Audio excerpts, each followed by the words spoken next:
মানে এখন হয় কি মোবাইলটা নিয়ে বসে থাকতেছে, মা বাবারাও মোবাইল নিয়ে বসে থাকতেছে, যার জন্য ফ্যামিলিয়ার হচ্ছে না। তো সেই জন্য আমি বলবো সব গার্ডিয়ানকেই যে তার ঘর থেকে শুরু হোক তার বাচ্চার জন্য একটু একটু করে আনবে। বইয়ের একটা আলাদা আবেদন আছে, যে যে আবেদনটা মোবাইলে পড়ে হয়তো থাকবে না। আমি বাবাকে পাই নাই, কিন্তু আমার বড় ভাই বোনের কাছ থেকেই কিন্তু আমাকে লিস্ট দেওয়া হতো, যে আমার ভাই আমাকে, আমি দূরে ছিলাম তো আমাকে লিস্ট পাঠাতো যে এই গল্পের বইগুলো তোমাকে পড়তে হবে, তোমাকে জানতে হবে। তো সেম জিনিসটা আমি আমার সন্তানকেও চাই যে তারা জানুক যে কোন বইগুলো ইম্পর্টেন্ট, কোন দেশের রাজনৈতিক বিষয় বলেন বা জ্ঞানের বিষয়ের দিকে বলেন, যে কোনো বই পড়তে হলে কোন কোন বইটা আগে পড়তে হবে, ভালো বই কোনটা আছে জানা দরকার। এরকম যদি তার পরিবার থেকে বলে অবশ্যই তারাও একটু একটু করে পড়বে, শিখবে বা লেখার প্রতি আগ্রহ হবে। গল্পের বই বা বই না পড়লে সে কোনোদিন লেখক হতে পারবে না, এটা আমার কাছে যেটা মনে হয়। আজকে তো বইমেলা শেষ হচ্ছে, অমর একুশে বইমেলা, তো এবার যেহেতু রমজানের ঈদের আগে বইমেলা শেষ হচ্ছে, সেক্ষেত্রে আপনার প্রতিক্রিয়া কিরকম? বইমেলা এসে কেমন লাগছে এবং কি কি বই কেনা হয়েছে? কবিতার বই কিনেছি, আর গত পরশু দিন এসেছিলাম, ওদিন গল্পের বই কিনেছিলাম। কিন্তু এবারের বইমেলাটা খুবই মন খারাপ, যেহেতু রোজার মধ্যে একটা পড়ে গেল, দেশের পরিস্থিতি খারাপ, সবকিছু মিলিয়ে একটা মন ভারাক্রান্তর মধ্যে দিয়ে বইমেলা হচ্ছে। তারপরেও আমি বলবো যে অবশেষে হলো, মানে আমরা আতঙ্কেই ছিলাম যে বইমেলাটা হবে না, এটা মানে খুবই কষ্টে ছিলাম। যে 21শে ফেব্রুয়ারির দিনে আমার মনে পড়ে না যে কখনো শহীদ মিনার থেকে বইমেলায় আসি নাই। তো এবার খুব মিস করছিলাম যে শহীদ মিনার থেকে বইমেলা পেলাম না। আর সেখান থেকে যে অবশেষে হলেও একটু বইমেলা পেলাম, কিন্তু খুব মনে কষ্ট যে আমার লেখক ভাইরা যারা লিখছে, যারা কষ্ট করে বই ছাপাচ্ছে বা এই মেলাটা দিতে অনেক পরিশ্রম, সেই পরিশ্রমের তুলনায় কিন্তু তাদের সাকসেস নাই। সেটার জন্য আমি আমার আন্তরিকভাবে মানে দুঃখ লাগতেছে যে ওদের জন্য কিছুই আমরা করতে পারলাম না, তাই না? যেহেতু রোজা, আর রোজাটা না থাকলেও হয়তো সবাই আসতো, তারপরেও তো দেশের পরিস্থিতির মিলিয়ে সবকিছু মিলিয়ে মানে লেখকের উপরে যেন একটা ঝড় বয়ে গেল, এটা আমার কাছে মনে হয়েছে।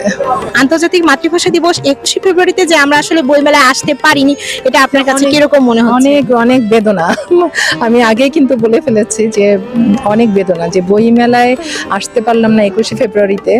তো এটার জন্য কে বা কারা দায়ী জানি না, কিন্তু আমার খুব আশা ছিল যে অ্যাটলিস্ট 21শে ফেব্রুয়ারির দিনটা বইমেলাটা থাকলে ভালো হতো লেখকদের জন্য, বা এই বইমেলার স্টল যারা দিচ্ছে, এবং সাধারণ মানুষও কিন্তু বইমেলা 21শে ফেব্রুয়ারি শহীদ মিনার থেকে ঘুরে ফিরে বইমেলাতে আসবে, বই কিনবে, সাজগোজ করবে, ছবি তুলবে, সবকিছু মিলিয়ে একটা আনন্দ উল্লাস, যে সেই আনন্দটা ছিল না বলেই মনটা খারাপ।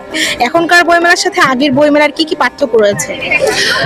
ছোটবেলায় তো এত পরিসরে বইমেলা আমি দেখি নাই, এত বড় বিশাল জায়গা নিয়ে বইমেলা আমি দেখি নাই। আমার ছোটবেলায় আমি খুব ছোট পরিসরেই দেখা, আর এত বিশাল আকারে হওয়াতে, আর কি বলে মিডিয়া, যেটা ফেসবুক মিডিয়াতে সবাই আসছে, ছবি তুলছে, ভিডিও দিচ্ছে, যার জন্য আকর্ষণটা কিন্তু বেড়ে যায় যে ওরা গেল আমি এখনো গেলাম না।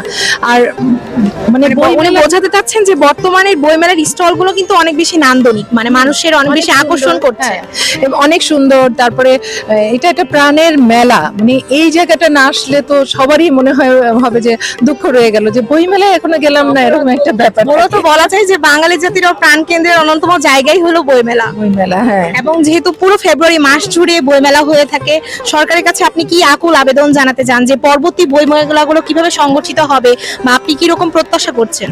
অবশ্যই মানে আমার চাওয়া থাকবে যে আমাদের দেশের ঐতিহ্য যে জিনিসগুলো, ভাষা, মাতৃভাষা দিবস, যেরকম গত বছর আমি খুবই দুঃখ নিয়ে শহীদ মিনারে উঠেছিলাম, যে সবার পায়ে জুতা দেখে আমার খুবই কষ্ট লাগছিল, যে মানে প্রতিবারের যে শহীদ মিনার ছিল সেই রকম ছিল না। আর এবারটা যাই হোক, আমি মনে করি যে মানে অনেক দুশ্চিন্তায় ছিলাম যে বইমেলা হবে কি হবে না, কিন্তু এই সরকার, আমরা আশা করব এই সরকার নিঃসন্দেহে আমাদের পরবর্তী মানে সামনের বছরে অবশ্যই আমাদের বইমেলাটা আবার সেই আগের সময়ে একটা ঈদ আনন্দের মতোই কিন্তু বইমেলা, প্রাণের মেলা, এই মেলাটা যেন সেই যেভাবে চলতো আগে ওইভাবেই যেন চলে তার কাছে আমাদের আকুল আবেদন থাকবে যে আমরা যেন লেখককে বাঁচিয়ে রাখতে পারি, আমাদের লেখনী যেন মুছে না যায়, আমাদের বাচ্চারা যেন বই পড়ে, সেই জন্য আরো বেশি উৎসাহ দেওয়া উচিত সবাইকে। আমি অনুরোধ করব যে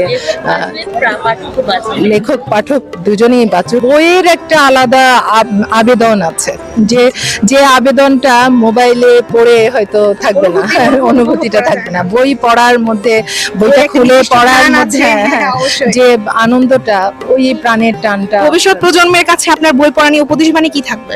অবশ্যই আমি চাইবো মানে ভবিষ্যৎ প্রজন্ম যেরকম ডিভাইস সর্বস্ব হয়ে যাচ্ছে, ডিভাইস থেকে দূরে তার প্রত্যেকটা পরিবারের গার্ডিয়ান যদি তার সন্তানকে বইটা হাতে তুলে দেয়, হয়তো 10টা বই দিলে একটি বই অন্তত পড়বে, তো সেই পড়ার আগ্রহটা হোক একটু একটু করে হলেও। সে নিজেই যদি হচ্ছে মোবাইল খুলে বসে থাকেন, অবশ্যই তার সন্তান কখনো মোবাইলে মানে সেও হচ্ছে ফোনই চালাতে চাইবে, সে কিন্তু আর কখনো বই পড়তে চাইবে না। সেক্ষেত্রে আপনার কি মতামত? না, সেক্ষেত্রে আমি সব মানে অভিভাবকদেরকে বলবো যে তার সন্তানকে ডিভাইস থেকে একটু দূরে রাখাই, কারণ তার ভবিষ্যৎ জ্ঞানের পরিধি যদি বাড়াতে হয় বই পড়তে হবে, বইয়ের কোনো বিকল্প পথ নেই। জ্ঞানের পরিধি বাড়াইতে হলে, জ্ঞান চর্চা করতে হলে অবশ্যই তাকে বই পড়তে হবে। তো সেই জন্য আমি মনে করি যে সব অভিভাবকরা একটু একটু করে ডিভাইসটাকে সরিয়ে বাচ্চাদেরকে হাতে বই, গল্প, নিজেরা একটু টাচি হওয়া। কারণ এখন হয় কি, মোবাইলটা নিয়ে বসে থাকতেছে, মা বাবারাও মোবাইল নিয়ে বসে থাকতেছে, যার জন্য ফ্যামিলিয়ার হচ্ছে না।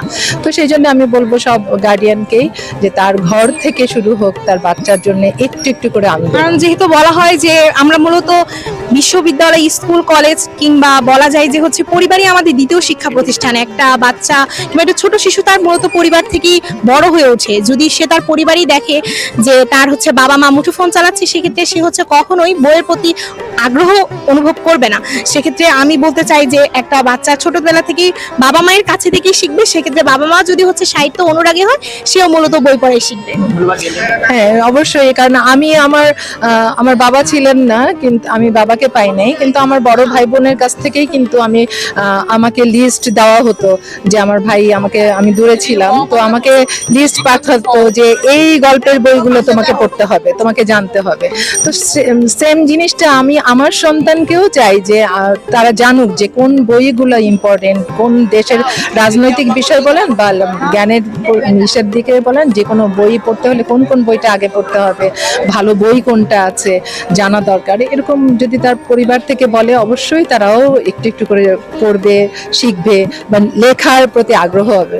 গল্পের বই বা বই না পড়লে সে কোনোদিন লেখক হতে পারবে না। একজন নৈতিক মূল্যবান মানুষ হিসেবে চর্চা করার জন্য অবশ্যই বই পড়া উচিত। অবশ্যই বইটা পড়লে সে নিজেও লিখতে পারবে।